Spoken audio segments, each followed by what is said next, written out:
Continuer avec leur défense, de sorte qu'on pourra alors commencer une autre année avec des apprenants en DS. Nous allons demander je pense que le secrétaire du jury avait voilà, à le CV du récipiendaire, faire un peu toutes les autres formalités qui montrent que monsieur a qualité pour pouvoir se présenter aujourd'hui devant le jury.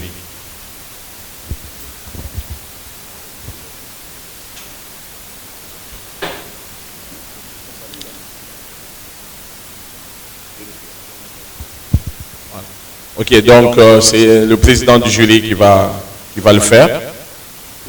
Monsieur le doyen honoraire,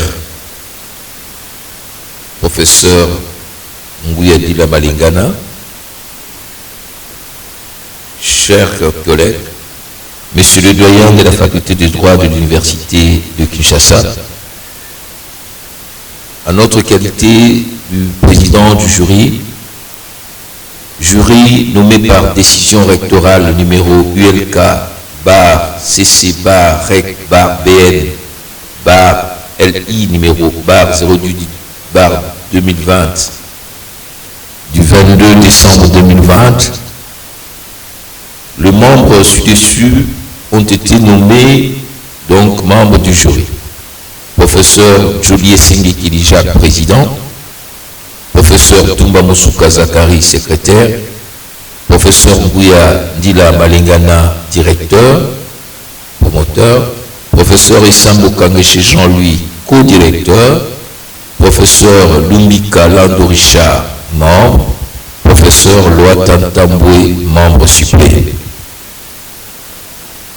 Le quorum étant atteint, nous allons donc, conformément au prescrit des instructions académiques numéro 16 et 49, suivre la défense publique du candidat Kalomo Ntambwa Francis, qui présente donc son mémoire de DSDA en droit, option droit public interne, intitulé « Les mécanismes d'élaboration et de protection des constitutions en République démocratique du Congo de 1960 à 2006.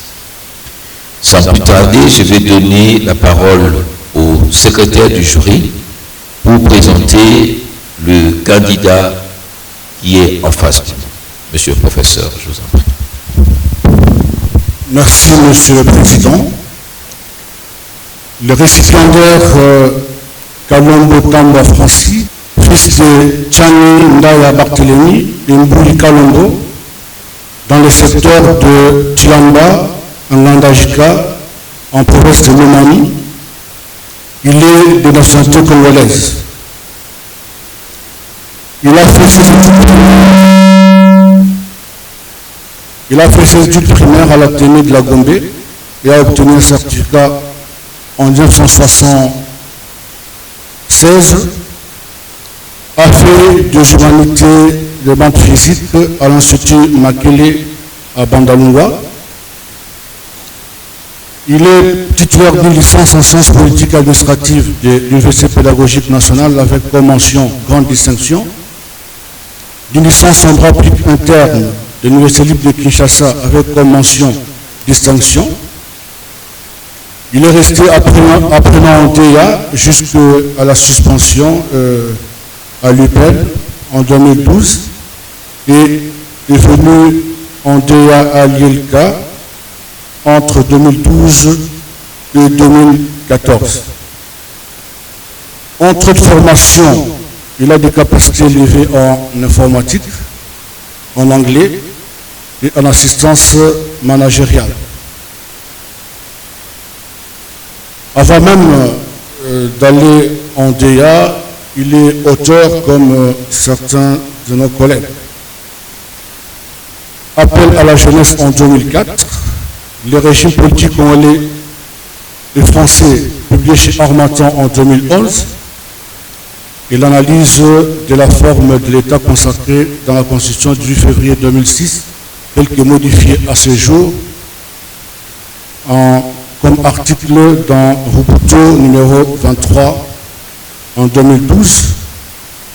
Il a publié des écueils dans l'application du régime semi-présidentiel en RDC dans la même revue en 2012. Sur le chapitre de ses expériences professionnelles, il est fondateur et président national du Rassemblement des jeunes pour le développement du Congo. Premier vice-président national de la société civile du Congo entre 2001 et 2002. Fondateur et membre du comité exécutif national en charge de la jeunesse du Parti du peuple pour la reconstruction et la démocratie. Assistant d'enseignement à l'Université pédagogique nationale en sciences politiques, député national entre 2006 et 2011,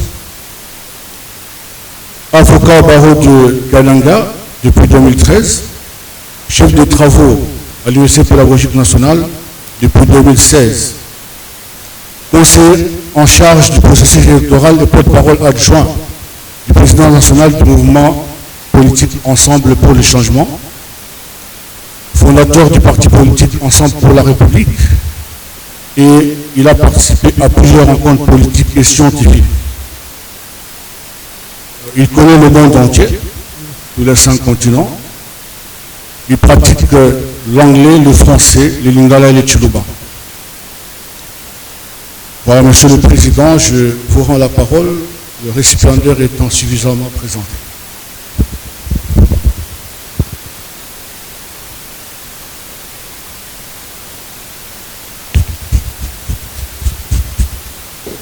Merci beaucoup, Monsieur le professeur et secrétaire du jury.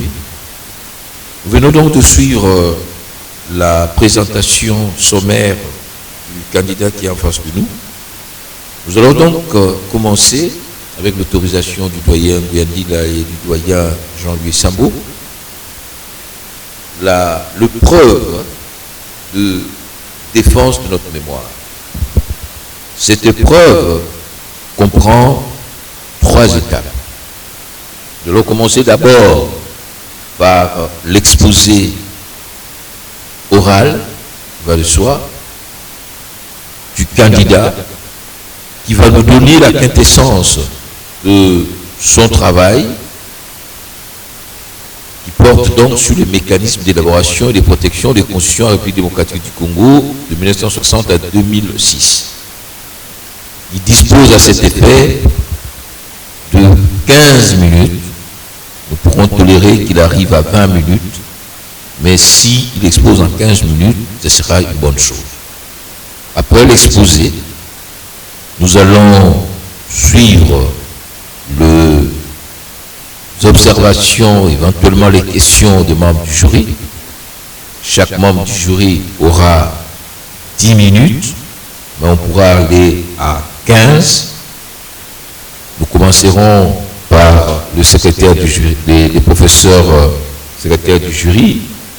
Ensuite, nous aurons le professeur Loata, les doyens Jean-Louis Sambo, les doyens professeur Ngouyadila, et le président du jury interviendra en dernière analyse, même s'il n'est pas le plus gradé, mais tout simplement la fonction qui m'a été confiée par les instances rectorales impose que j'intervienne des derniers, parce que je dois assurer la police du débat.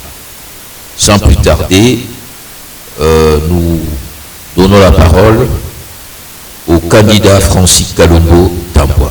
Merci. Merci beaucoup, Monsieur le Président.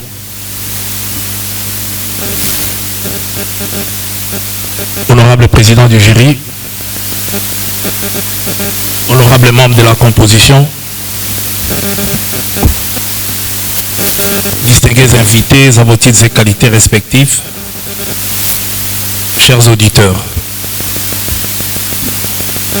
le travail que nous avons le privilège de défendre ce jour dans le cadre de notre recherche pour l'obtention d'un diplôme d'études approfondies en droit public interne est intitulé « Les mécanismes d'élaboration et de protection des constitutions en République démocratique du Congo de 1960 à 2006 ». Honorable président du jury, honorable membre de la composition, l'histoire politique du Congo est marquée par beaucoup de faits, tantôt tragiques, tantôt dramatiques, mais aussi intéressants par leur caractère bénéfique. Elle s'avère être aussi riche d'enseignements et peut nous servir de base dans la construction de notre avenir si, et seulement si, nous savons nous interroger sur chaque fait qui s'est produit en République démocratique du Congo. Et parmi ces faits, nous avons ces problèmes majeurs des révisions intempestives et des productions de manière inflationniste des constitutions, caractérisées par l'instabilité chronique des textes, et ce qui a d'ailleurs amené le professeur Jacques Njoli de qualifier ces textes d'œuvres mortes ou encore coquilles vides. Et le professeur Jean-Louis Sambo affirme dans la même perspective que la République démocratique du Congo est identifiée comme pays producteur, mais également consommateur permanent des constitutions. Que la RDC est en quête permanente d'une identité constitutionnelle. Et comment ne pas citer le professeur Dielo Epenge, qui souligne que ces faiseurs de constitutions qui se mettent à quatre n'élaborent souvent que des formules constitutionnelles qui constituent des décors plaqués sur une réalité différente.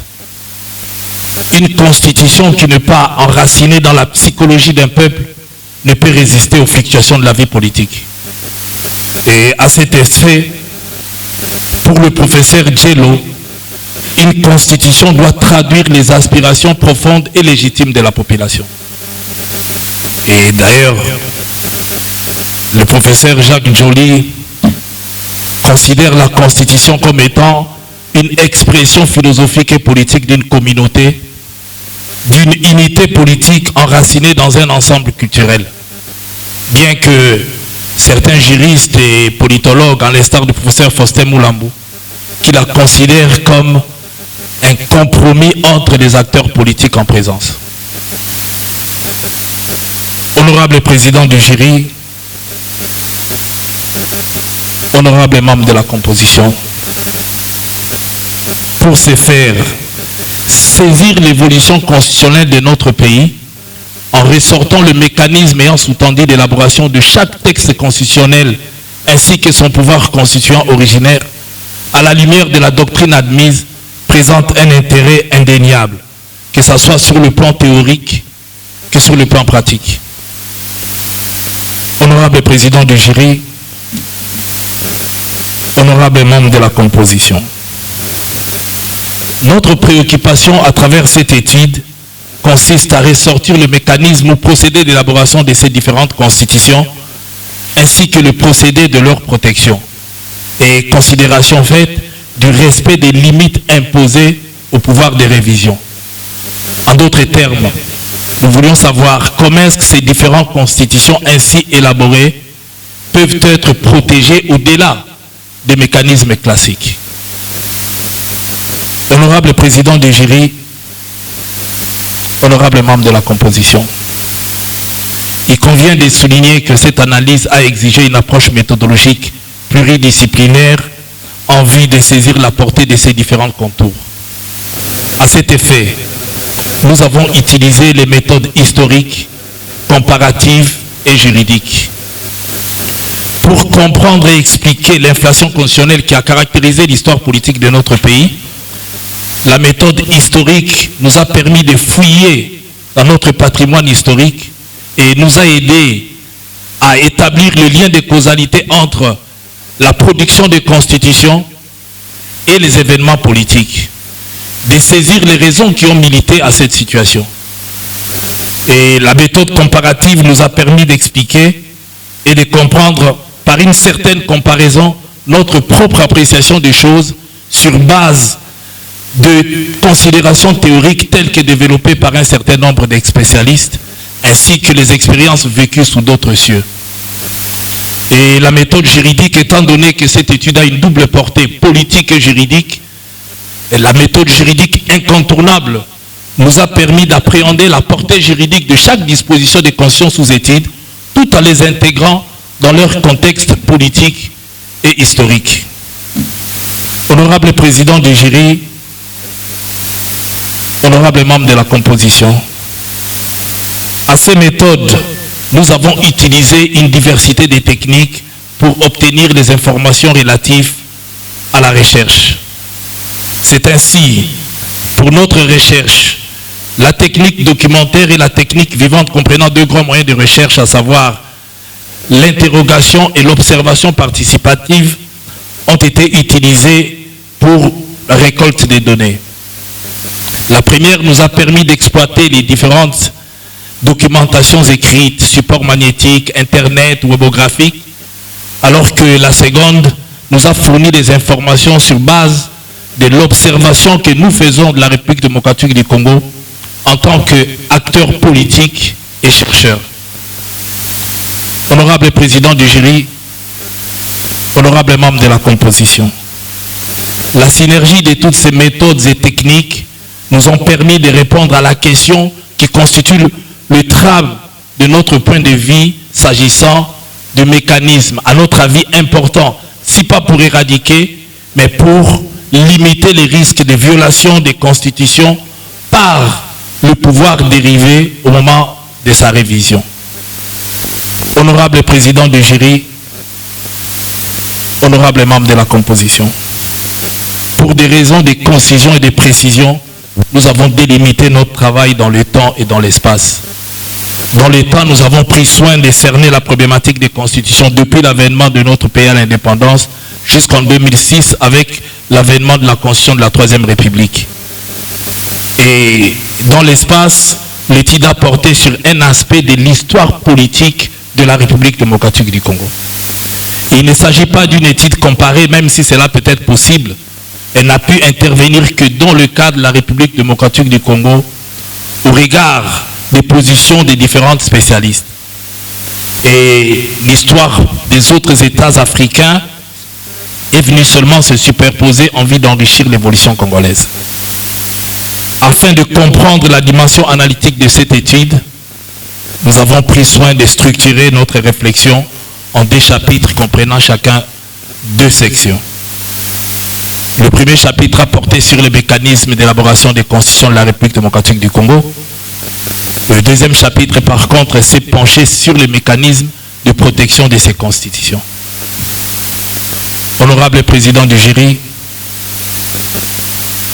honorable membre de la composition, le passage en revue des mécanismes aussi bien d'élaboration que de protection des constitutions révèle certaines constances, à savoir, d'une part, s'agissant des mécanismes d'élaboration des constitutions congolaises, l'on note que grande partie des constitutions congolaises sont le produit de négociations et compromis politiques à la suite de crises politiques et sont établies au mépris des règles à la matière, et ce, sans la participation du peuple. Ce qui nous pousse à les classer au même titre que les constitutions octroyées parmi les procédés autocratiques.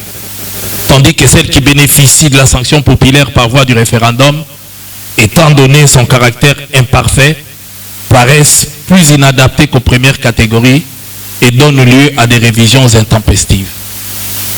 D'autre part, quant au mécanisme de protection des constitutions, il s'y est d'indiquer qu'au-delà de procédés de limitation de pouvoir avec son corollaire, l'indépendance de l'autorité juridictionnelle, toute révision constitutionnelle au fin de son adaptation aux réalités sociologiques changeantes se réalise le plus souvent sur le fond de considérations politiques et débouche sur la fraude constitutionnelle, et ce, de manière impunie, nonobstant le fait pour l'autorité de révision de violer les limites expressément établies.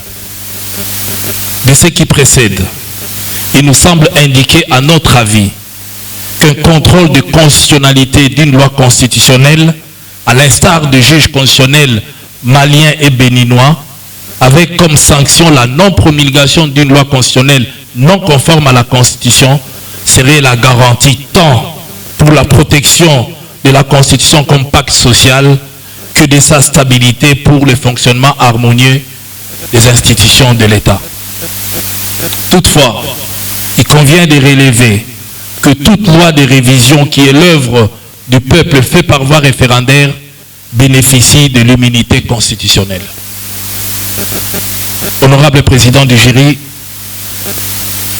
honorables membres de la composition, distingués invités à vos titres et qualités respectifs, chers auditeurs, telles sont les grandes lignes de notre recherche. Nous n'avons pas la prétention d'avoir rencontré tous les contours attendus sur cette question. Humblement, vos orientations et suggestions seront les bienvenues dans le futur de notre encadrement. Je vous remercie. Merci beaucoup. Vous êtes resté dans les limites du temps. C'est déjà quelque chose de très important. Nous allons passer maintenant à la seconde phase de notre travail. Nous allons passer la parole au professeur secrétaire du jury pour ses observations. Il est le premier à avoir l'honneur d'ouvrir le feu. Merci. Merci beaucoup, Monsieur le Président. Cher Monsieur Francis Kalombo Tamba, j'ai annoté les textes, donc je vous fournirai par l'entremise de la faculté ou de l'école doctorale les remarques de forme. Mais une toute petite remarque, c'est que vous venez de dire que beaucoup de constitutions ont été le fruit de compromis politiques. C'est une dimension coutumière en fait de la palabre africaine. Et par rapport à cela, il manque dans votre bibliographie une plaquette du professeur Djello intitulée « L'impact de la coutume dans l'exercice du pouvoir au Zaïre ».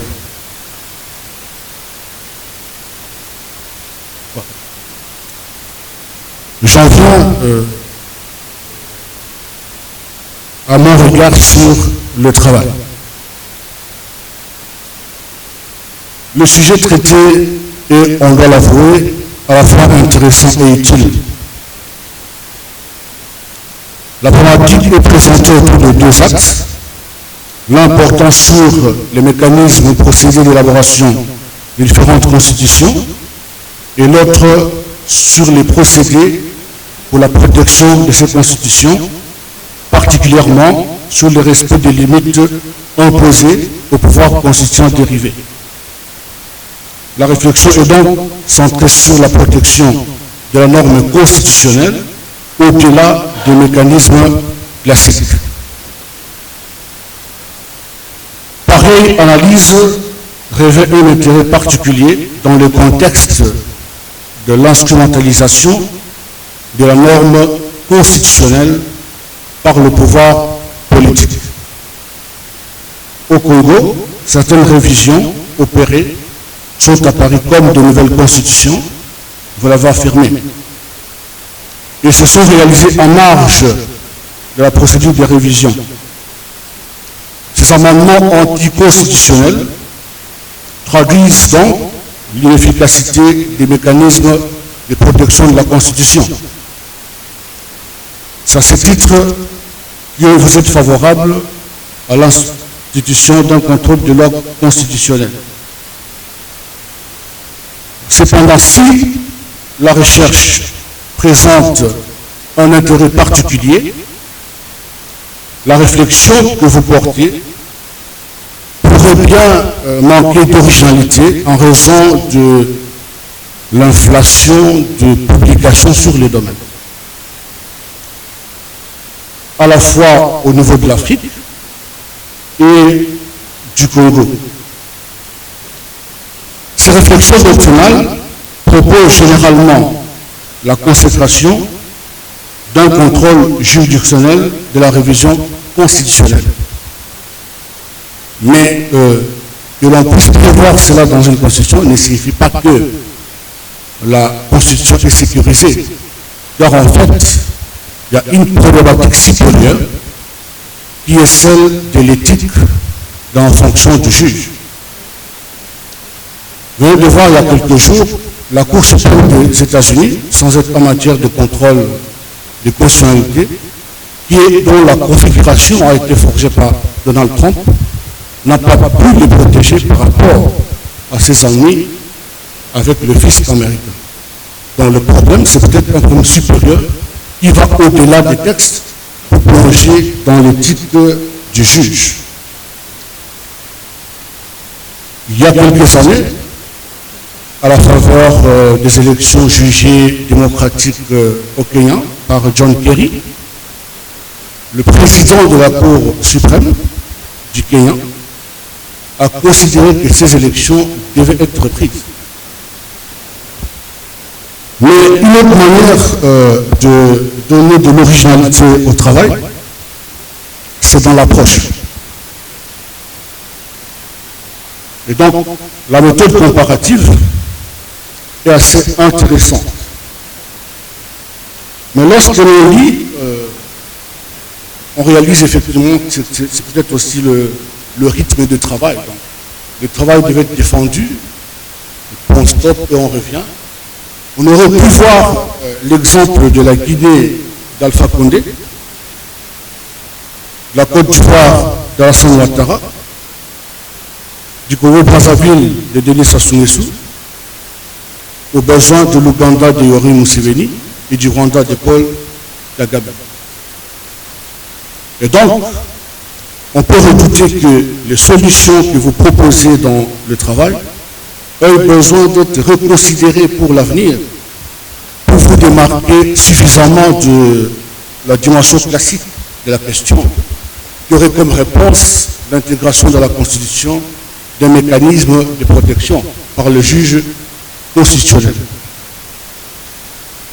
D'où, en fait, deux petites questions de fond pour vous permettre de philosopher. Pour vous, que dites-vous?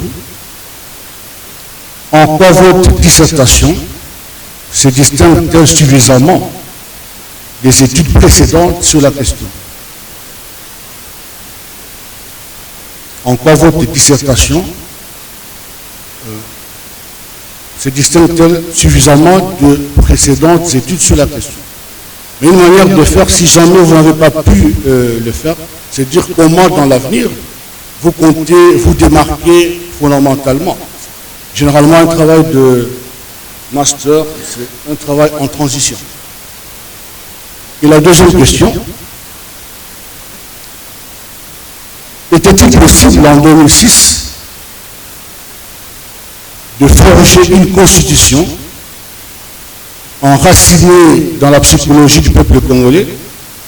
Était-il possible en 2006 de forger une constitution enracinée dans la psychologie du peuple congolais, dans un contexte où le 1+4 considéré représenter des pans importants de cette population congolaise?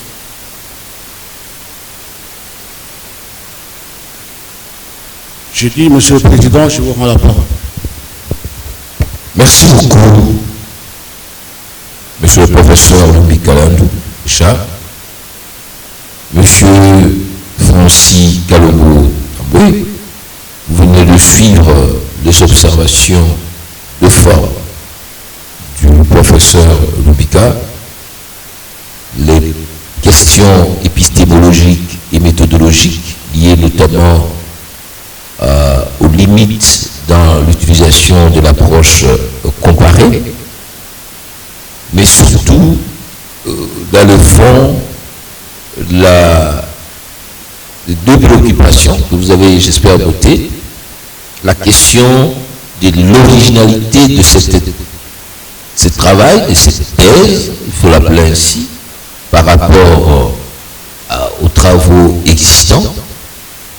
Et la deuxième préoccupation, est-ce qu'il était possible d'ancrer le texte dans les tréfonds psychologiques des Congolais à partir du moment où les forces belligérantes à présent structurées à 1+4 estimaient être les représentants ou les dignes penseurs de l'avenir du Congo et qu'ils ont donc mis ça dans le texte.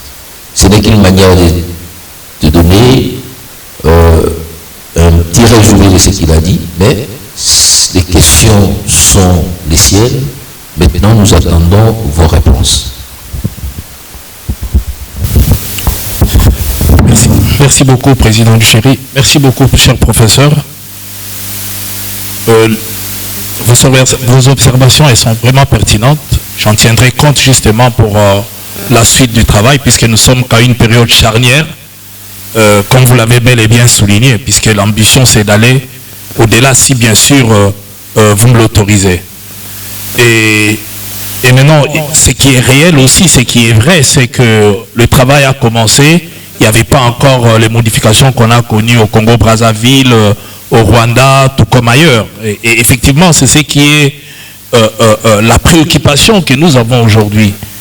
Et l'importance même, l'originalité que nous soulevons aujourd'hui, vient du fait que nous voulons que le juge constitutionnel puisse de fois agir comme on a vu avec le juge kenyan où un Américain dit que les élections sont bien déroulées, mais lui, il arrive, il casse. L'exemple que nous donnons, comme le juge malien, comme le juge constitutionnel béninois, il faut que nos juges puissent prendre conscience que l'avenir des constitutions de nos pays, on ne parle pas que la République démocratique du Congo, on le voit pratiquement dans tous les pays au niveau de l'Afrique, ils doivent comprendre le pouvoir dont ils détiennent, comment ils doivent faire. Et puis, pendant ce travail, on était buté devant une situation où, comme vous l'avez souligné, morale de juge.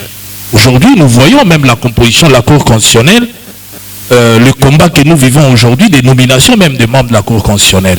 Chacun pense qu'il doit contrôler cette Cour. Est-ce que la question que nous nous sommes posée, est-ce que ces juges-là, nommés tels que nous le voyons, vont-ils censurer les modifications en provenance de ceux-là même qui les ont installés là-bas? Mais pendant la réflexion, la réponse est venue en République démocratique du Congo, puisqu'on a vu de ces juges constitutionnels qui ont refusé ce qu'on voulait leur imposer ici, et ils ont écrit même des mémos pour dire que la décision que les autres ont prise. Donc, petit à petit, quel que soit ça, je pense que nos juges, avec ces genres de débats, avec ces genres de prise de conscience, ça peut arriver que ces juges puissent se transcender, aller au-delà. Mais est-ce qu'il ne faudrait pas qu'on réfléchisse aussi pour plus tard, comment choisir ces juges constitutionnels? Comment faire pour que la politique ne puisse pas à chaque fois prendre les dessus? On remarque aujourd'hui qu'on est dans l'impossibilité jusqu'aujourd'hui de choisir le président de la Cour constitutionnelle. On continue à attendre. Tout ça, c'est vraiment d'actualité, c'est vraiment des questions que nous sommes en train de nous poser. C'est vrai, nous faisons de la science et nous apportons quelques réflexions de la science pour que l'avenir puisse être meilleur. Et par rapport à la position qu'on avait en 2006, bon, effectivement, je fais partie des délégués au dialogue intercongolais pour les négociations et tout ça. Je pense que pendant les dialogues, il y a le professeur Arthur Zaïd Ngoma qui nous avait interpellés lorsque les choses n'avançaient pas, qui nous a posé la question, serions-nous capables de nous suicider en tant que jouisseurs et de ressusciter en tant que patriotes? Et il a ajouté une chose, que la volonté des hommes peut toujours et encore changer les cours de choses. Et si nos délégués était animé de bonne volonté, j'ai parié qu'on pouvait... Mais le problème, c'est quoi? Vous négociez avec des gens avec des Kalachnikov. Vous allez faire comment? Je prends l'exemple de l'article 10 de la Constitution sur le problème de la nationalité. On n'en a pas discuté. C'est une question qui a été déjà levée depuis Lusaka, dans les accords de Lusaka. Ça doit être comme ça, puisque certains ont pris des armes en disant qu'on nous a retiré la nationalité congolaise et qu'ils voulaient retrouver la nationalité en prenant des armes. Il fallait faire taire ces armes. Est-ce qu'on devait continuer? Non, moi je pense qu'on aurait pu peut-être prendre le courage, avec cette constitution du 18 février 2006, de faire en sorte que ce soit une constitution charnière. Bon, on en a eu à Sun City, la constitution de 4 avril 2003 était une constitution transitoire pour nous permettre maintenant de pouvoir élaborer une bonne constitution. Mais on n'avait plus des armes. On n'avait plus des armes. Maintenant, c'est ce que nous soutenons avec certains politologues de Star de Faustin Moulambo qui parlent, et je crois que le professeur Kamou Kouni l'a écrit, la plupart de ces grands qui ont eu à nous enseigner l'ont dit, c'est toujours des compromis entre les acteurs majeurs en présence. Est-ce que peut-on sortir de là? Je pense que le mal vient de l'histoire que nous avons brossée ici, depuis Kasavubu. Quand nous prenons la loi fondamentale, son article 4 de la loi fondamentale a pris le mécanisme pour l'élaboration d'une nouvelle constitution. Et en dehors de l'article 4, l'article 98 jusqu'à l'article 105, les mécanismes de son adoption. Mais qu'est-ce que le président Kasavubu a fait? Il a mis de côté, il a mis en place une commission et on a élaboré une constitution, comme d'habitude, taillée sur mesure. Doit-on continuer comme ça? Comme on dit, comme le grand professeur Djelo nous a dit ici, c'est que, et je vois que tant qu'on pourra peut-être ne pas faire référence à notre culture, tant que ça va être du mimétisme, tant qu'on va continuer, 4 personnes se mettent autour, je pense que ça va toujours être un peu difficile. Et je suis d'accord avec vous. Et là où je vous dis qu'on était dans l'impossibilité d'avoir une constitution avec une assemblée constituante aussi longtemps que les belligérants se regardaient en chien et chat. Et d'ailleurs, le professeur Essamba dit souligner un jour que ces gens, une fois arrivés au pouvoir, qu'est-ce qu'ils font? Tout de suite, ils cherchent à modifier les dispositions alors qu'ils les avaient acceptées hier.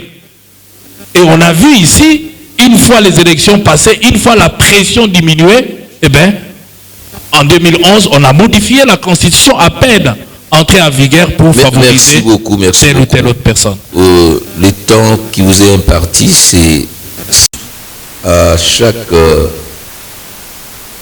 après chaque intervention du professeur. Je donne la parole au professeur pour savoir si...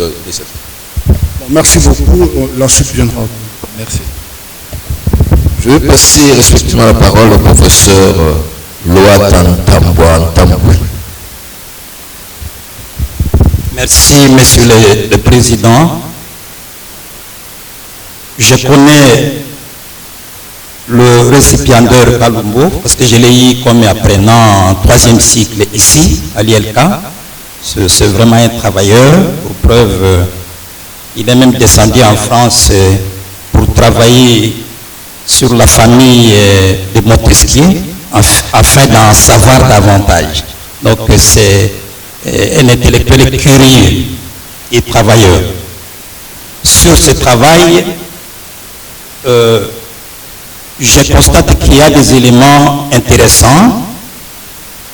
Le fait d'abord qu'il ait travaillé concomitamment sur les droits constitutionnels et l'histoire politique, c'est un peu positif dans la mesure où nous rejoignons l'école classique du droit constitutionnel et institutions politiques, ou institutions politiques et droit constitutionnel.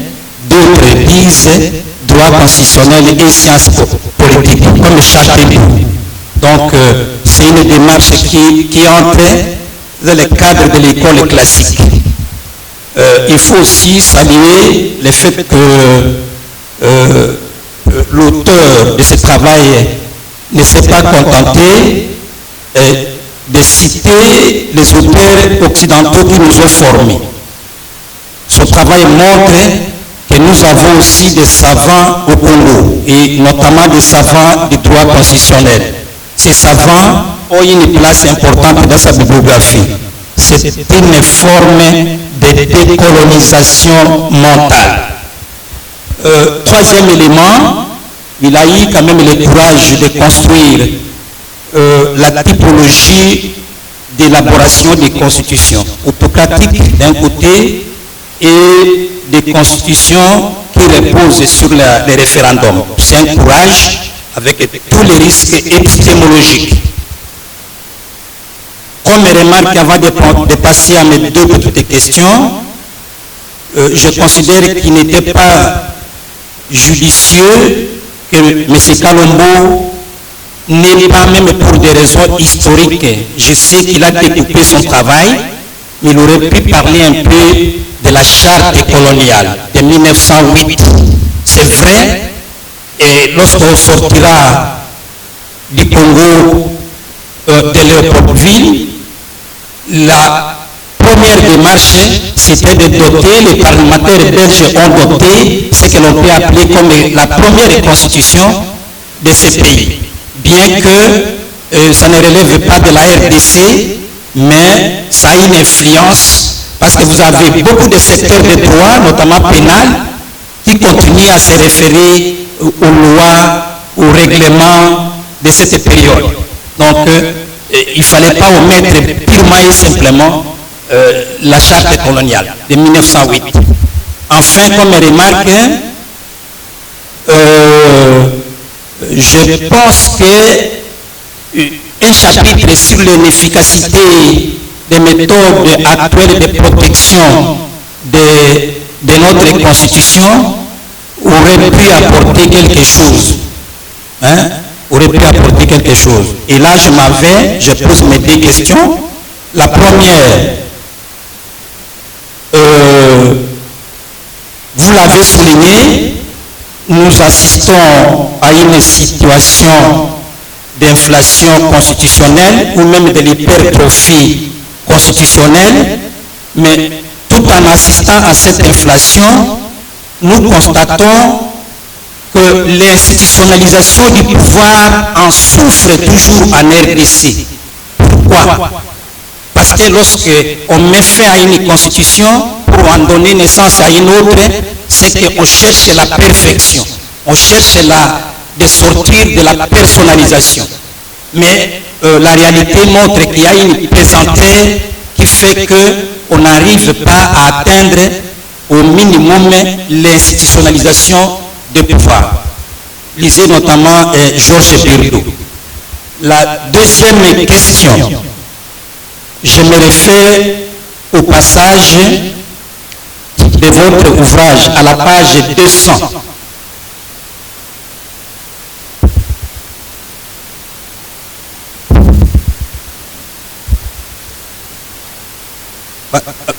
À la page 200, troisième paragraphe, vous écrivez ce qui suit.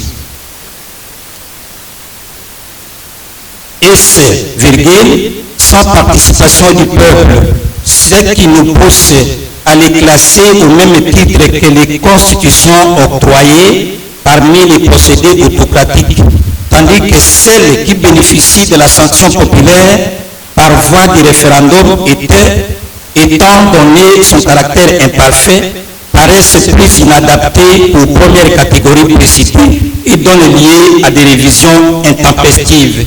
Ce passage, vous êtes capable de l'appliquer au nombre de révisions qui ont élu domicile dans la Constitution de 1967. Est-ce que vous pensez que ça rime avec l'esprit et la lettre en tenant compte des révisions de la Constitution de 1967? Voilà mes deux questions et je vous rends la parole, Monsieur le Président. Merci beaucoup, professeur Loata, pour la conclusion, les observations, les remarques et les deux questions. Nous donnons la parole directement au récipiendaire pour nous pour répondre à ces deux préoccupations, peut-être aussi, je ne crois pas que ce soit nécessaire pour le remarque, si vous avez un élément d'orientation à donner, mais allez-y. Mais ce qui n'est pas sur les questions. Merci beaucoup, cher professeur. Et surtout pour des remarques, puisqu'on doit en tenir compte. Nous sommes encore que des apprenants en perfection. Je vais commencer par la deuxième préoccupation. Effectivement, quand nous analysons la Constitution de 1967, cette Constitution a connu 17 révisions.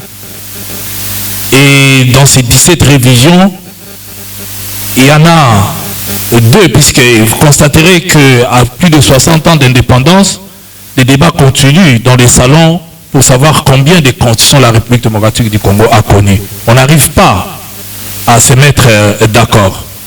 Et là-dessus, vous avez par exemple la révision de 1974. Pour beaucoup de constitutionnalistes pensent que c'était une nouvelle constitution, puisque l'esprit qu'on avait commencé à expérimenter a été mis de côté. L'Impair devient directement l'unique institution de la République, et en réalité c'était une fraude constitutionnelle. Et en 90, on remet le multipartisme. Pour certains, ce sont purement et simplement de nouvelles constitutions. Je pense que si on doit appliquer la protection et censurer ce genre de révision, le Congo peut évoluer dans le bon sens. Effectivement, je rejoins votre première question pour dire que le pouvoir souffre. Pourquoi on cherche la protection? Parce que, regardez la révision que nous avons connue ici actuellement en 2011. Au lieu de rechercher la perfection pour l'intérêt général, pour la situation sociologique qui évolue, non, on a cherché à faire plaisir à une personne. On a renforcé le pouvoir du président de la République en violant même la Constitution, puisque vous constaterez que dans cette révision, le président a obtenu le pouvoir d'émettre les gouverneurs, alors que la Constitution elle-même interdit de pouvoir réduire les compétences des provinces. Et là, du coup, il s'est donné un pouvoir là-bas, et sans compter ce qu'ils ont fait avec la magistrature. Donc vous voyez qu'on a tenté de donner le pouvoir au président, et toutes les révisions que nous avons connues ont toujours tendance à renforcer le pouvoir du chef de l'État, et en allant ainsi, tant que on va continuer comme ça, on aura toujours du mal à avoir une conscience stable. Et voilà pourquoi l'importance que nous disions qu'on doit tenir compte de notre culture et pour élaborer une constitution. Le jour où on aura une assemblée constituante telle que les théories l'exigent, je parie qu'en ce moment-là, avec la bonne volonté des uns et des autres, on peut évoluer. Mais ici, je sens quand même que les scientifiques commencent à débattre. Les scientifiques, on peut ne pas l'admettre, mais moi j'ai confiance à l'avenir dans le sens où on a vu, je l'ai dit tantôt, que des juges au niveau de la Cour constitutionnelle, bien que nommés par le pouvoir là, commençaient à dire non. Et on l'a vu aujourd'hui, même au niveau de l'Assemblée nationale, avec l'appel de l'Union sacrée, ceux qui giraient bec et ongle, ça ou non, mais commençaient petit à petit à changer. Et je crois que ce qui s'est passé, voilà pourquoi j'ai dit que on a connu beaucoup de faits. Ce qui est important pour nous, c'est l'interrogation. Quelles sont les questions que nous nous posons et quelles sont les réponses que nous donnons par rapport à notre histoire? Il y a beaucoup de faits qui se produisent ici, entre autres ce que nous vivons, mais il faut que nous nous posions des bonnes questions et apporter des bonnes réponses, et c'est seulement comme ça que nous allons pouvoir faire avancer les choses en République démocratique du Congo. Le cas contraire, ça risque d'être toujours, on prend le même, on recommence avec les mêmes méthodes. Voilà l'importance d'interpeller le pouvoir actuel. Nous savons comment les élections se sont déroulées, nous savons comment les révisions, puisque aujourd'hui où nous parlons, les révisions sont d'actualité. Le président de la République a déjà annoncé. Est-ce que ça va dans le sens d'améliorer la situation des Congolais ou de rétrécir la situation des Congolais? On peut citer plusieurs exemples, mais quels sont les mécanismes, quels sont les garde-fous que nous devons mettre pour que ces modifications ne puisse pas être une fois de plus une fraude. Bon, revenir à 2 tours, on peut dire bravo, puisque c'est la vraie démocratie que tout le monde veut. Mais maintenant, lorsqu'on risque d'aller au-delà, eh bien, il faut que nous ayons une cour. Effectivement, il faut que la cour puisse s'assumer de manière à ce que nous puissions protéger notre constitution. Il n'y a pas une meilleure constitution au monde. La meilleure constitution, dit beaucoup de doctrinaires, certains que je vois en face ici, que celle qui est protégée par sa population. Donc il faut qu'on arrive à protéger. Et dans cette constitution, nous avons l'article 64 qui nous donne quand même cette possibilité de pouvoir résister face aux violations. Mais comment on fait pour le faire? Il faut qu'il y ait une éducation de la population.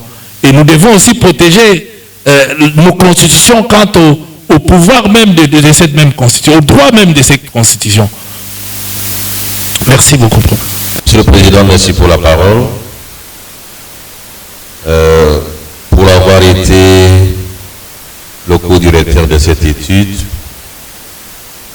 j'ai apprécié les mérites des analyses qui ont été faites. Et donc, mon rôle va se situer tout simplement à indiquer une petite observation préliminaire sur le plan de la bibliographie. Ensuite, un commentaire sur le contenu de l'étude et peut-être poser une seule question à l'apprenant. C'est un très bon travail. Je sais qu'il a été préparé à une certaine époque et j'ai eu à le dire aux candidats. La plupart des choses qu'il évoque aujourd'hui ont fait l'objet de mon livre en 2017. Il est à Paris, il n'habite pas à Paris, il l'aurait lu sur le procureur comme d'habitude. Le traité de droit constitutionnel congolais, publié chez l'Harmattan, édition études africaines, série droit en 2017. Beaucoup de choses que vous évoquez ici, si vous aurez pris le temps de lire cet ouvrage, ça vous aurait ouvert beaucoup de perspectives. Parce que dans cet ouvrage, et vous soulevez des questions ici, par exemple, la question des dispositions constitutionnelles intangibles, et là je suis déjà dans le commentaire de votre travail,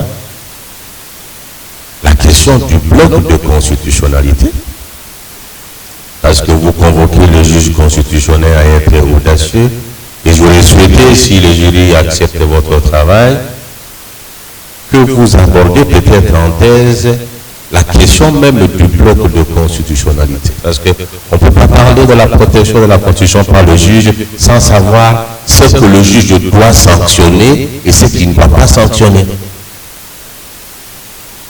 Quelles sont les normes de référence pour le juge lorsqu'il est appelé à sanctionner? Et sur cette question, en droit congolais, nous ne sommes pas encore très riches en réflexion. Le bloc de constitutionnalité. Parce qu'en même temps, votre étude est une étude qui est à cheval entre le droit pur et la politique, le droit constitutionnel étant un droit politique. Et là, vous ne pouvez pas évacuer assez rapidement, c'est un autre commentaire, le rôle pour la RDC des accords politiques. Les accords politiques, non seulement dans l'élaboration des constitutions, mais aussi dans les révisions des constitutions et même dans l'application de nos constitutions. On peut bien critiquer l'avènement des accords politiques dans notre pays, mais c'est une donnée importante avec laquelle le droit constitutionnel doit faire. La Constitution ne prévoit pas toutes les solutions aux problèmes de la gestion de la société. Les accords politiques deviennent comme une soupape de sécurité. Et donc, tout constitutionnalisé, pas simplement de notre pays, même en Afrique, vous ne pouvez pas étudier la Constitution, le droit constitutionnel, et ignorer le rôle des accords politiques ailleurs, en France, ou même en Angleterre. La France, avec Pierre Aville, on a parlé des conventions constitutionnelles, ou des conventions de la Constitution. Et là, c'est une question importante que vous abordez. Vous abordez une question aussi importante, le rôle du juge. Qu'est-ce qu'il doit sanctionner? Est-ce que le juge est d'accord qu'on sanctionne le droit des révisions constitutionnelles? C'est bien, mais est-ce que le juge peut sanctionner un accord politique? Est-ce qu'il est compétent? Je dois vous dire que pour la RDC, le juge a eu à se prononcer sur un cas de l'incompétence. Mais s'il y a un accord politique dont les dispositions violent la Constitution, il n'y a pas un autre juge, au-delà du juge constitutionnel, qui doit faire le juge constitutionnel. Cette question-là doit être approfondie au niveau de la thèse, si vous le souhaitez. Vous avez évoqué la question de bonne foi. La bonne foi, elle n'est pas qu'en politique. Est-ce qu'on peut élargir la notion de bonne foi dans le comportement du juge? Le juge doit-il être de bonne foi? Et être de bonne foi par rapport à quoi et sur quoi? Donc ces questions sont tellement importantes qu'il faut approfondir. Je donne un dernier commentaire. Et souvent dans notre pays, on ne fait pas très attention. Lorsqu'on étudie la Constitution, il n'est pas suffisamment fait une ligne de démarcation entre une loi constitutionnelle et une loi référendaire. La loi constitutionnelle peut être une loi d'établissement de la Constitution ou de la révision de la Constitution. La loi référendaire peut être également une loi d'établissement de la Constitution, mais aussi de la révision, par notre Constitution prévoit une révision constitutionnelle par voie référendaire. Vous êtes d'accord que par voie de référendaire, il faut qu'il y ait une immunité? Oui, mais c'est une position française. Je descends chez nous en Afrique et au Congo.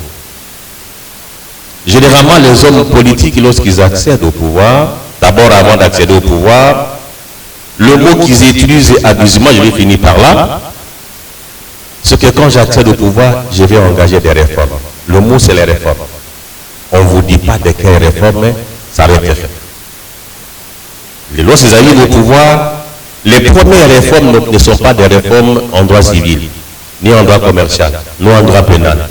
Les premières réformes sont des réformes constitutionnelles. Premièrement, on élargue les dispositions restrictives en ce qui concerne la durée et le nombre de mandats. Deuxièmement, on réduit le pouvoir, je vais dire les prérogatives du pouvoir judiciaire. C'est ça les réformes. Et généralement, on vous dit, c'est le peuple qui m'a demandé. Le peuple ne vous a pas demandé de modifier la Constitution pour vous octroyer le pouvoir. Le peuple a besoin que sa situation sociale soit améliorée. Donc, il y a une sorte de tricherie dans le chef des décideurs. Et on peut arriver à avoir une loi de révision constitutionnelle qui a été faite sous le dos du peuple. Vous estimez qu'on ne peut pas s'attaquer à cette loi? Le juge ne peut-il pas, tout en ayant la certitude qu'on a marché sous le dos du peuple, s'assurer d'une loi dont les visées n'ont pas été seules de l'esprit du Constitution? Donc le débat est largement ouvert sur cette question-là. Tout simplement, je voudrais vous dire qu'il faut avoir les deux pieds sur terre. Les pieds sur terre pour voir ce que l'on propose par rapport au contexte congolais. Bon, maintenant, vous avez semblé ne pas être d'accord avec la constitution actuelle et vous auriez souhaité qu'elle soit une constitution de transition. En attendant une autre, beaucoup de Congolais, certains d'ailleurs pensent qu'il faut qu'il y ait une autre constitution. Ma petite question est la suivante. Vous n'êtes pas satisfait de notre constitution? Et s'il faut en avoir une, qu'est-ce qui fera que vous soyez satisfait parce que c'est une autre constitution? Je vous dis que, avant que vous nous répondiez, contrairement à une certaine opinion, je le dis en question de cause, cette constitution est très bien appréciée ailleurs. Elle a des faiblesses d'écriture. Elle a des faiblesses sur certaines questions de précision. Et si on doit faire la balance entre les aspects positifs et négatifs, ou les faiblesses, les avantages sont énormes. Et voyez-vous, on n'est jamais roi chez soi. Hein. Donc on croit qu'elle est mauvaise. Elle est mauvaise pas parce qu'elle a été mal écrite. Elle est mauvaise parce qu'on ne veut pas la reconnaître comme une loi fondamentale. On l'écorche. Vous n'êtes pas d'accord avec la Constitution, vous estimez, ça c'est votre point de vue. Et je voudrais vous entendre confirmer ce que vous avez dit ou ce que j'ai entendu. Vous n'êtes pas satisfait de cette Constitution. Si c'est ça votre point de vue, quelle serait la Constitution à laquelle vous allez souscrire et qui amènerait le Congo sur la voie que vous avez évoquée tout à l'heure? Voilà la seule question. Merci beaucoup, cher professeur. Je crois qu'il n'y a pas meilleure constitution au monde. Je suis encore président. Et comme tous les présidents africains, je suis jaloux de mon pouvoir. Alors, je vous donne la parole pour répondre à la grande interrogation du professeur Issambou. Vous n'êtes pas satisfait de cette constitution. Il serait, je ne sais pas si vous êtes d'accord, une constitution encore conjoncturelle. Et si elle est conjoncturelle, comment concevez-vous finalement une constitution définitive pour le Congo? Il y a aussi d'autres aspects qu'il a soulignés pour la méthodologie. Mais la question centrale, c'est celle-là. Vous avez la parole, monsieur le récipiendaire. Merci beaucoup, Président. Je pense qu'il n'y a pas meilleure constitution au monde. Et la meilleure constitution, c'est celle qui est protégée par sa population. Et pour que la population puisse bien protéger sa constitution, je pense que le professeur Jacques Joly que j'ai cité l'a bien dit, et tout comme le professeur Djello, ça doit être enraciné dans la psychologie, et le professeur Jacques Joly est allé plus loin pour parler même de culture. Est-ce que, par rapport à notre culture, l'actuelle constitution est réellement ancrée dans notre culture?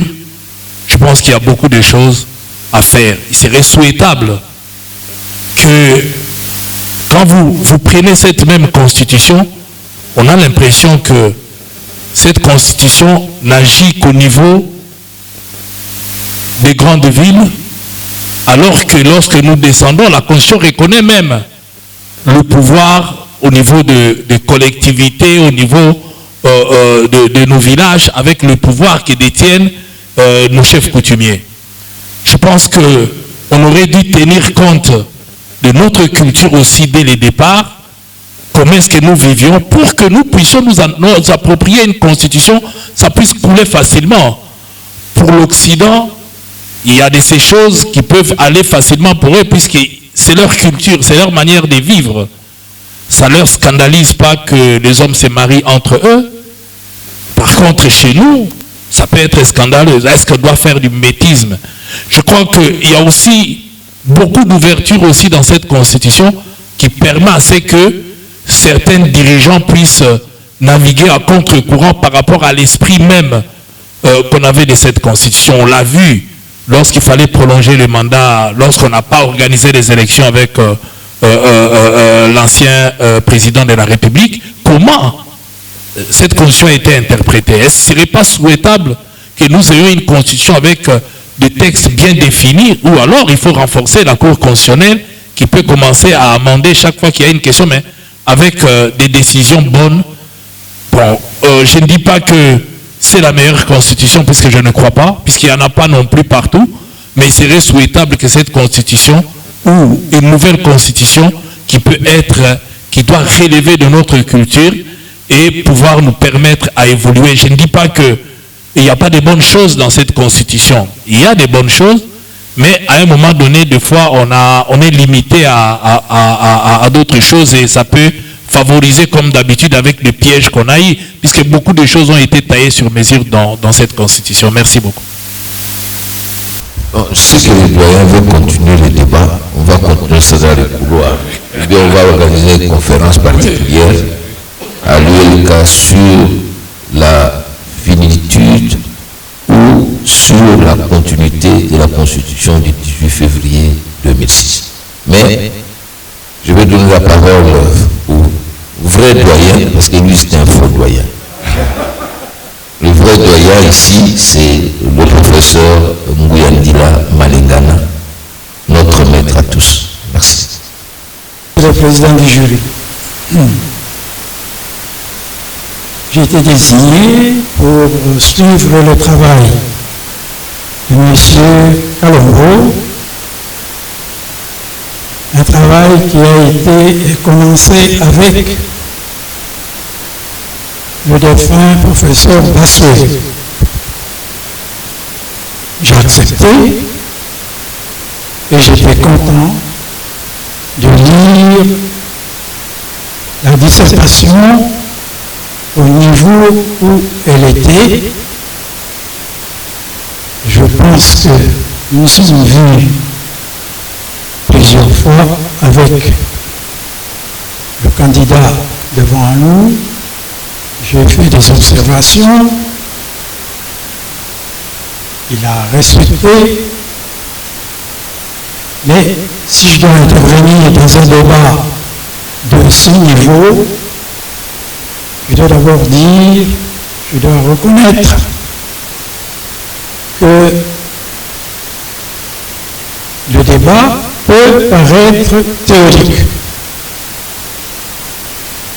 Si on n'a pas compris, on est autour de la question de l'opportunité d'avoir un texte de référence dans la vie politique d'un pays. Et ce texte n'est pas superflu pour la stabilité du fonctionnement des institutions. Je crois que nous avons devant nous ceux que nous avons pu produire comme spécialistes en cette matière, tous anciens étudiants de ma faculté, et je suis fier qu'ils interviennent à leur tour pour former d'autres. On dit, c'est le recteur, avec tout le respect que je vous dois, on dit qu'un discours n'est pas terminé tant qu'il n'a pas été prononcé. La question, la seule que je pose à M. Kalongo, après tant d'efforts, est la suivante. Pour montrer que nous ne sommes pas dans l'abstraction, qu'il y a des problèmes réels qui demandent la réaction des spécialistes.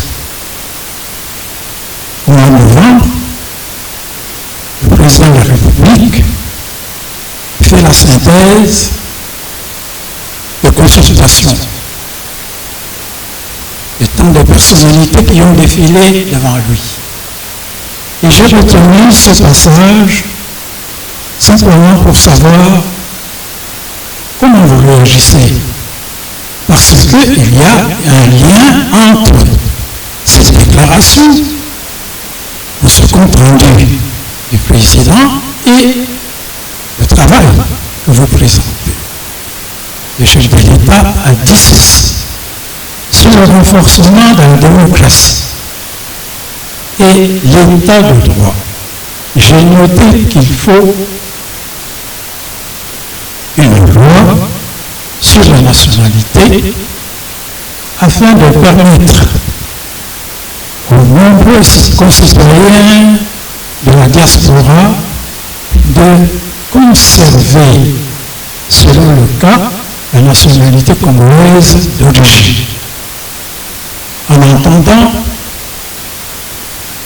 cette déclaration, ce compte rendu du chef de l'État, vous, socialistes, comment vous avez réagi ou comment vous réagissez?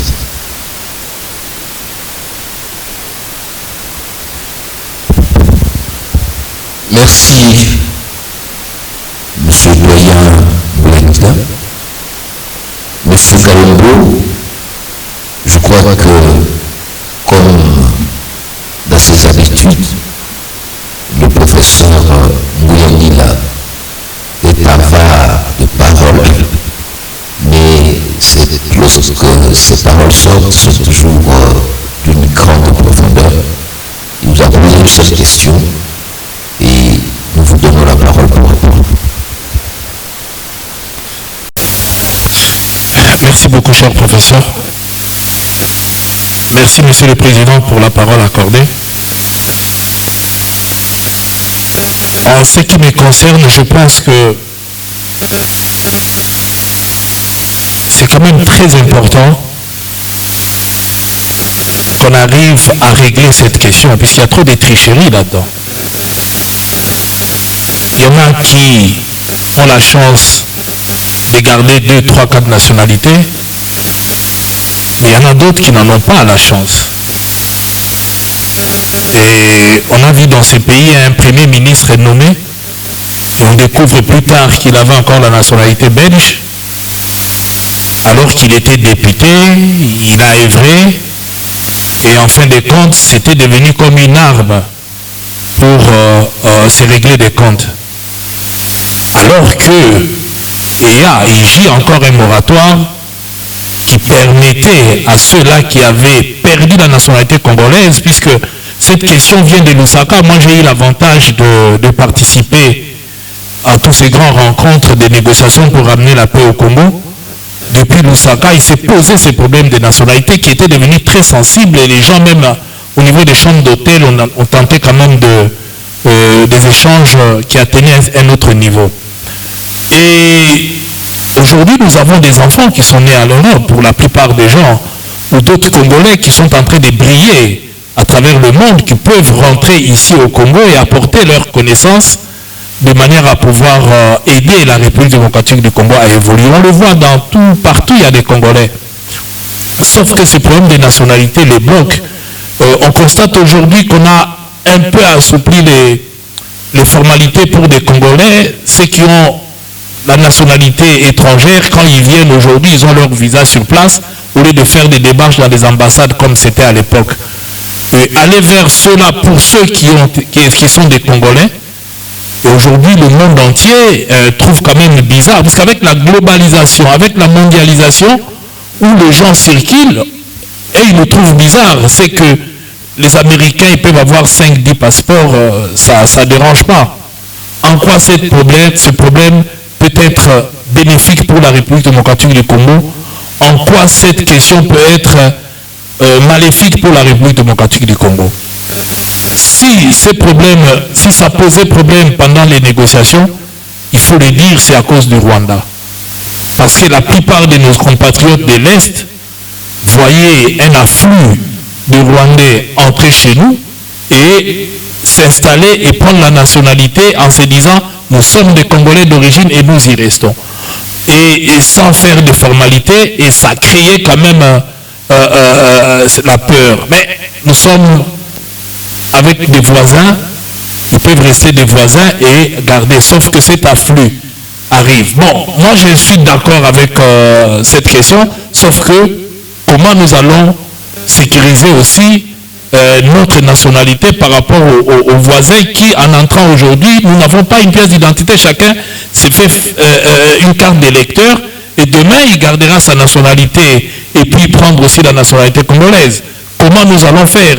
Je pense qu'il faut progressivement, la question sera devant les parlementaires et qu'il faut qu'il y ait un débat clair là-dessus pour voir comment nous allons mettre en place l'idée. Mais je pense que le monde est ouvert aujourd'hui. C'est vrai que dans d'autres pays aujourd'hui, ceux qui ont ouvert leur nationalité, l'exemple de la France ou avec l'extrémiste qu'on voit en Europe naître, on commence à poser ces problèmes-là, de la protection de la nationalité dans d'autres pays. C'est un débat. D'autres pensent que c'est une richesse, d'autres pensent que c'est une façon d'appauvrir les nationaux. Est-ce que nous cherchons quoi? Quel est l'intérêt des Congolais de laisser les Congolais qui ont pris une autre nationalité, de garder leur nationalité d'origine? Je pense que ça ne peut que faire du bien aux Congolais plutôt que de faire du mal, puisqu'ils apportent beaucoup dans l'économie du Congo. Ils nourrissent les familles aujourd'hui. Sauf qu'avant de rentrer chez eux, ils ont toujours des problèmes. Mais face à l'hypocrisie collective qui est cachée sous cette question des nationalités, je pense que ce qui paye, ce n'est pas les frontaliers simplement, mais c'est plutôt les autres qui payent. Moi, personnellement, je suis d'accord sur cette révision, sauf qu'il faut qu'il y ait des échanges clairs et mettre des barrières de protection pour pas que cela soit donné à tout le monde de pouvoir avoir la nationalité. Je voudrais attirer l'attention sur le fait que la dissertation qui est défendue ce matin s'est largement étendue sur les dispositions considérées dans notre système constitutionnel comme intangibles. De quelle catégorie? Le problème qui est soulevé ici fait partie. La nationalité est concernée de manière directe ou indirecte, au moins dans deux dispositions de la Constitution. L'article 10 parle de la nationalité. L'article 10 est relatif à la loi organique. Et l'article 220 parle des dispositions intangibles. Vous voyez l'incidence sur le travail que vous avez fait. C'est pour dire que un travail présenté n'est pas fini si l'intéressé a le souci d'approfondir les choses. J'espère que les collègues prendront une disposition favorable pour que vous puissiez prolonger et approfondir davantage cette formation, parce que, comme vous l'avez dit, il y va de la stabilité d'un État comme le nôtre. Merci. Merci beaucoup, M. Doyen. Je crois que tous les membres du jury sont intervenus, soulevé leurs préoccupations et obtenu des réponses.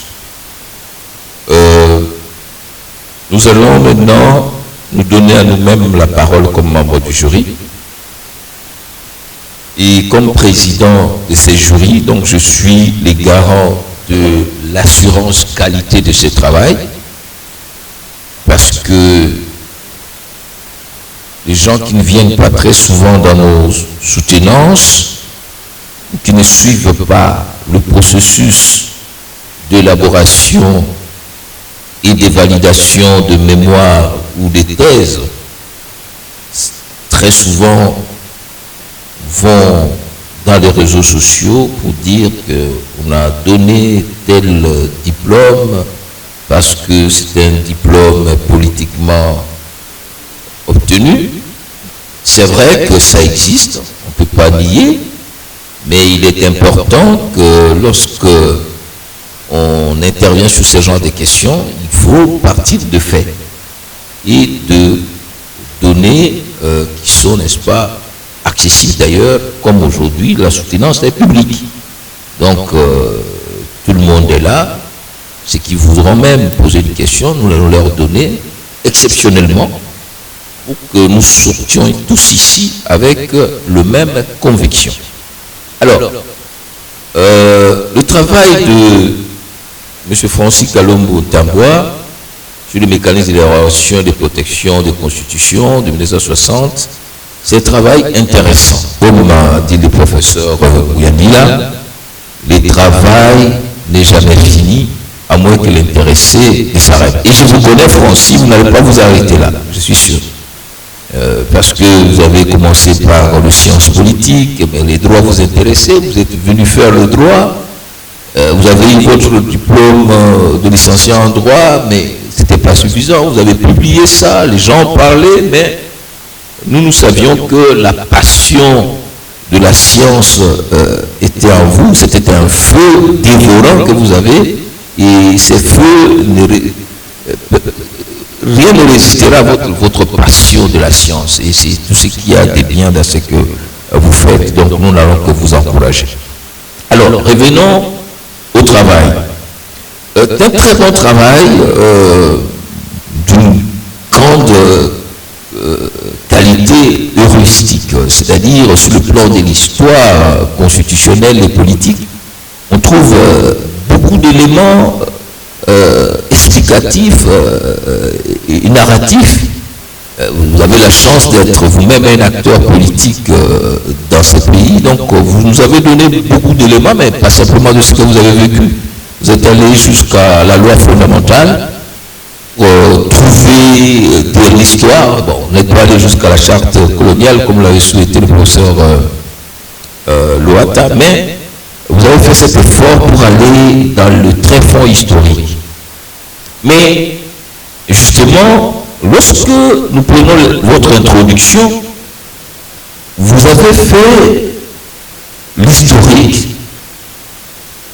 du mouvement du constitutionnalisme, mais aussi du mouvement constitutionnel congolais, d'où un travail d'éducation constitutionnelle qui doit se faire.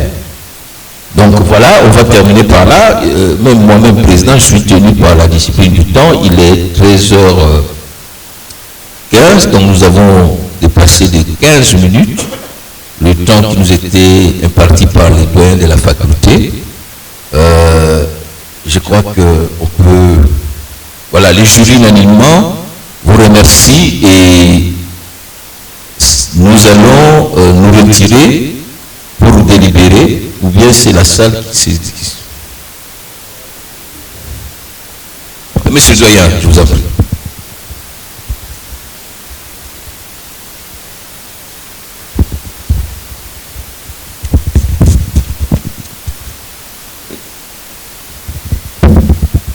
Monsieur le président du conseil d'administration, monsieur le recteur, monsieur le président du jury, distingués membres du jury, chers amis, avec respect de vos qualités respectives.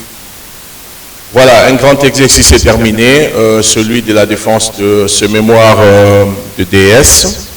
Alors nous voulons prier le jury, avec l'autorisation du président du conseil d'administration, de se retirer dans son bureau pour délibérer, et alors vous pourrez revenir après pour proclamer. Merci.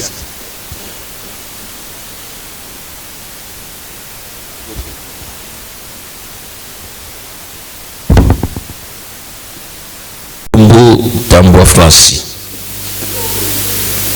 Non, Mukawa. À la barre.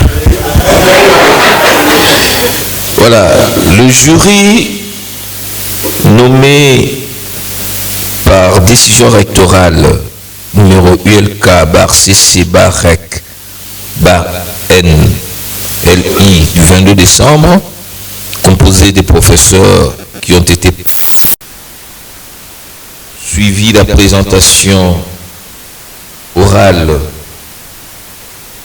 du sujet intitulé « Mécanisme d'élaboration et de protection de la Constitution », la République, au terme d'une heure 30 de défense de mémoire, les jurys qui s'est retiré pour délibérer sur l'ensemble de l'épreuve DSDA en droit public du candidat Kalombo Tamboa Francis. Après délibération à huis clos donc, le jury a pris la décision suivante. Avec l'autorisation du président du conseil, M. Kalombo Tamboa Francis a réussi l'épreuve de diplôme d'études supérieures en droit après que son mémoire ait été déclaré reçu avec la mention grande distinction. Merci.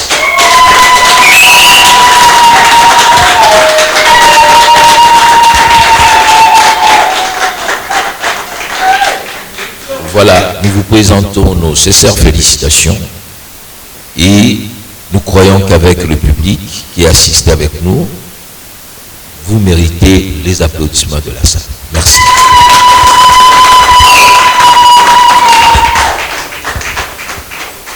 Voilà, Monsieur le doyen, nous avons terminé notre travail et nous allons peut-être passer, avant de passer à la séance d'explanton, nous allons d'abord passer la parole au doyen.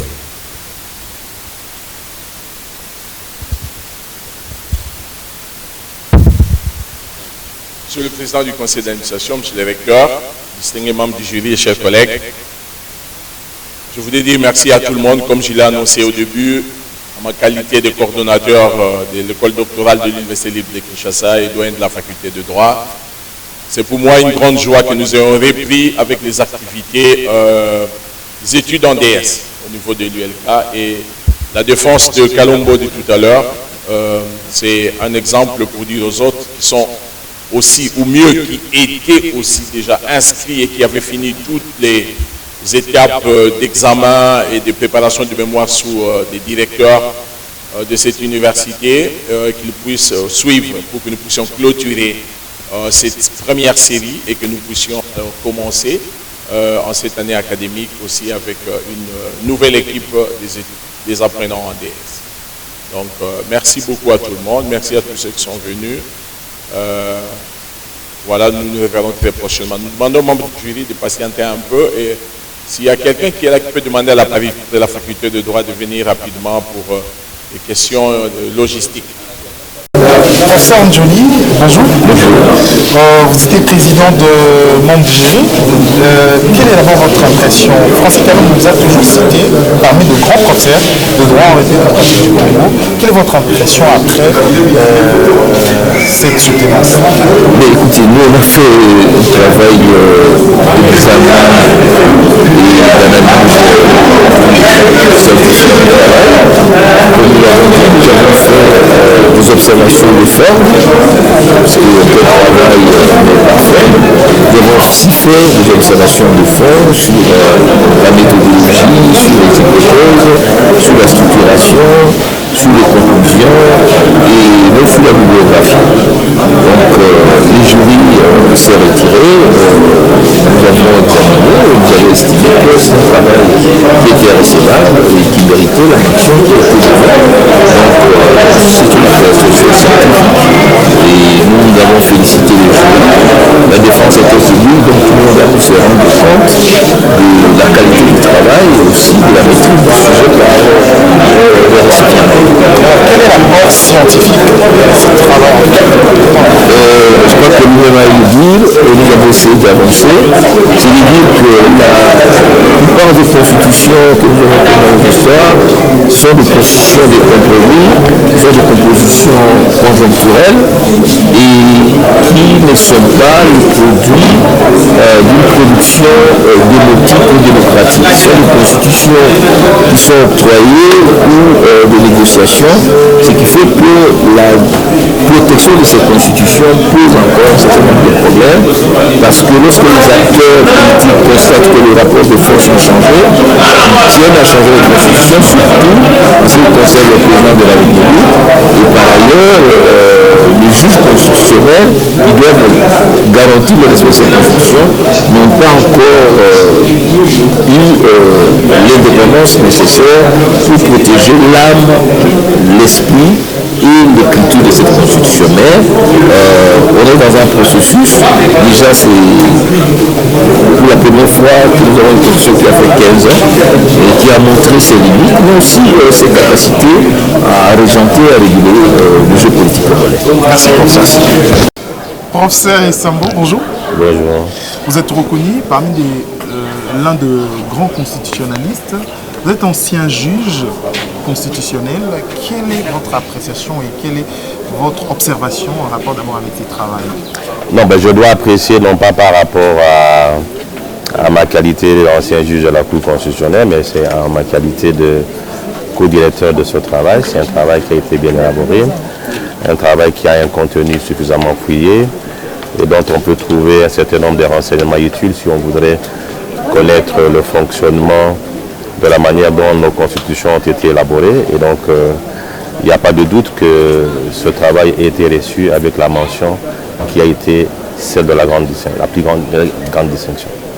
Alors aujourd'hui, en tant qu'ancien juge, est-ce qu'il y a des approches d'actualité également sur le fait politique avec ces travaux? Il y en a beaucoup, parce que dans notre pays, on réfléchit aujourd'hui autour de la révision de la Constitution, c'est une bonne chose. La révision n'est pas quelque chose de mauvais, mais maintenant, la question c'est de savoir pourquoi on doit réviser et pour quel intérêt. Et ce travail ouvre des perspectives sur cette question-là. Ensuite, est-ce qu'il faut avoir une nouvelle constitution ou simplement une constitution adaptée aux réalités du pays? Est-ce que c'est un travail qui vient d'ouvrir le débat scientifique sur la révision de la constitution également? Il s'inscrit dans le débat. Okay. Alors, et vous êtes co-directeur, vous avez dit, le Francis Kalongo, l'étudiant. Qu'est-ce que vous avez remarqué de cet étudiant aujourd'hui, détenteur d'un titre de doctorat? Il est toujours intéressant d'avoir un titre, mais le plus important, c'est de savoir comment utiliser son titre. Il a son titre, un diplômé d'études supérieures, mais maintenant, s'il va aller plus loin, il va falloir qu'à travers son comportement, à travers ses réflexions, à travers ce qu'il y pense, ce qu'il écrit, qu'on se rende compte qu'effectivement, il a mérité ce titre. Merci. Merci. Monsieur le recteur, bonjour. Bonjour monsieur. Vous êtes le recteur de l'ULK. Vous avez connu Francis Kalongo, étudiant aussi, c'est lui qui a défendu aujourd'hui son titre ou sa soutenance en fait pour l'obtention des titres des doctorats. Vous l'aviez connu comme étudiant. La défense s'est déroulée conformément au prescrit des instructions parce que le jury a été composé de la manière réglementaire. Le jury a accordé la parole à chacun des membres du jury. Merci monsieur le professeur. C'est à moi de vous remercier. Avec une mention en grande distinction, quelle est votre impression là-dedans? Écoutez, je tiens d'abord à remercier Dieu et je remercie aussi mes parents et ma famille et aussi tous mes amis de la promotion. Et c'est vrai, aujourd'hui on va parler que j'ai réussi. De moi-même, je n'allais pas pouvoir. Je pense que je suis tellement fier d'être à côté d'un des grands professeurs que j'ai connu. Pourquoi fier? Parce que le prof Paul a pu témoigner de mon parcours universitaire. Il m'a eu pendant tout le temps que j'ai été à l'université, comme enseignant, tout comme recteur. Je l'ai eu à l'UPEN comme enseignant, je l'ai eu comme recteur ici à l'ULK. Donc aujourd'hui, être à ses côtés et terminer, arriver jusque-là, mon souhait est qu'il me reste une dernière étape, c'est-à-dire ma thèse. J'aimerais quand même qu'il soit à mes côtés le jour où je vais terminer, parce qu'au moins j'aurai accompli quelque chose qui, au fait, pour un enseignant qui transmet la connaissance, le savoir, a toujours voulu que nous puissions aller au-delà. Et lui, il a toujours voulu et il m'a toujours soutenu. Et aujourd'hui, je suis vraiment fier d'être à ses côtés et de pouvoir continuer. Ce n'est qu'une étape, il m'en reste une autre étape et je pense que c'est la détermination qui va faire en sorte qu'on puisse... Vous êtes déterminé. Quelle est votre motivation en fait donc continuer? Vous avez déjà ce troisième diplôme. Et quelle est votre motivation? C'est la connaissance. On a besoin d'apprendre, on a besoin de connaître. Et c'est ça la motivation, c'est la connaissance. J'adore connaître, j'adore apprendre, j'aime savoir. Donc le savoir, bon, il faut aller là où on peut aller pour pouvoir l'avoir. Merci. Et qu'est-ce que vous voulez dire à toutes les personnes que vous connaissez aujourd'hui? C'est quelqu'un d'autre. On vient de découvrir un scientifique en fait lors de votre défense. Écoutez, on découvre toujours. Lorsqu'on ne sait pas, on spécule. Lorsqu'on ne sait pas, on dit.